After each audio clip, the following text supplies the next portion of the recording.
Welcome to Enchanted Lore. In today's video, I want to present a scenario for you.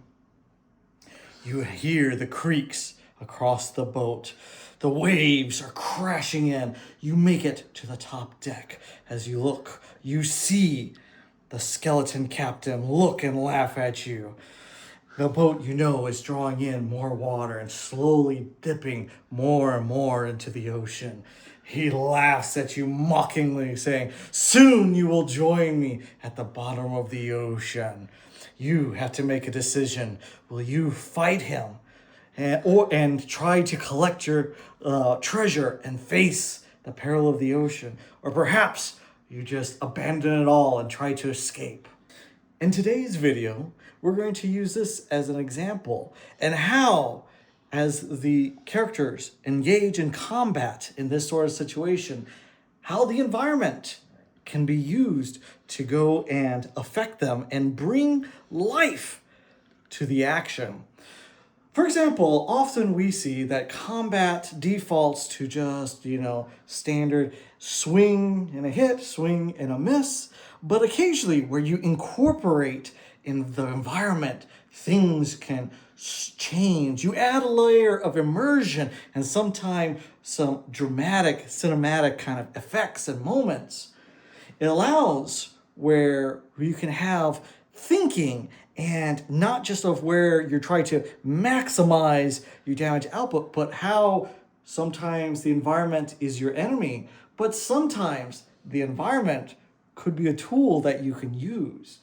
And this kind of also adds, something to even martial characters, because we see typically that it is the casters that have this utility belt of all these different options and play styles for the different snares, whereas you see martial classes tend to just kind of do more of the standard thing, but the environment can now bring different situations for them, right? So you can have where the terrain itself kind of presents certain elements, right? You can have where you have mud, or where, difficult terrain, so you have like mud, or there's ice, or there's just rubble, or, just debris and stuff like that. And so that brings an element to the combat to where they either have to try to avoid it or take the risk of going through it, right? You also have where you can play with elevation, where perhaps you have the high ground and you have an advantage of that, attacking the enemies, or, where perhaps you are able to hide behind something to give you, that break the line of sight, such as on the boat. Perhaps there's a crate that they can hide behind to avoid some of the spells of the pirate captain, trees, other things of the sort. So we also mentioned with the environment, you can introduce hazards, right?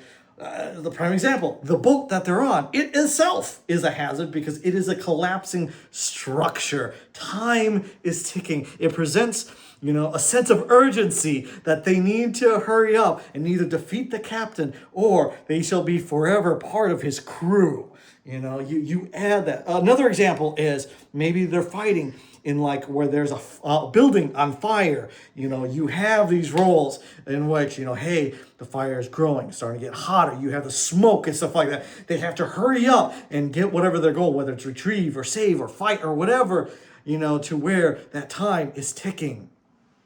And then you could go and you have the classics, right? Where with the environment, which are like traps and stuff, which then allows more of the roguish characters to shine, where they can detect it and disable it. And that's kind of a classic, well-known one. You could even introduce some crazy ones when you introduce like magical elements, where you have these weird anomaly or like cursed lands, right? Where you walk into like this blighted area and all of a sudden, the undead, which you would normally have the cleric raise their holy symbol and destroy them, they seem more resistant because of, the undeath here and stuff. So you see all these additional things that we can introduce. Another example would be kind of like the elements, right? You could have weather effects, fog obscuring vision. You have that tenseness where maybe as the GM you have the sounds, or they see like some large shadowy figure in the fog and stuff like that. So you have that mystery that you could build up. Wind is always a simple one. You're out there, you have combat and stuff like that, and you try to shoot a bow and an arrow in the wind. Well, then there's a chance that you take a negative to that. Rain, it just makes the field muddy, obscures vision. Just different things of the sorts.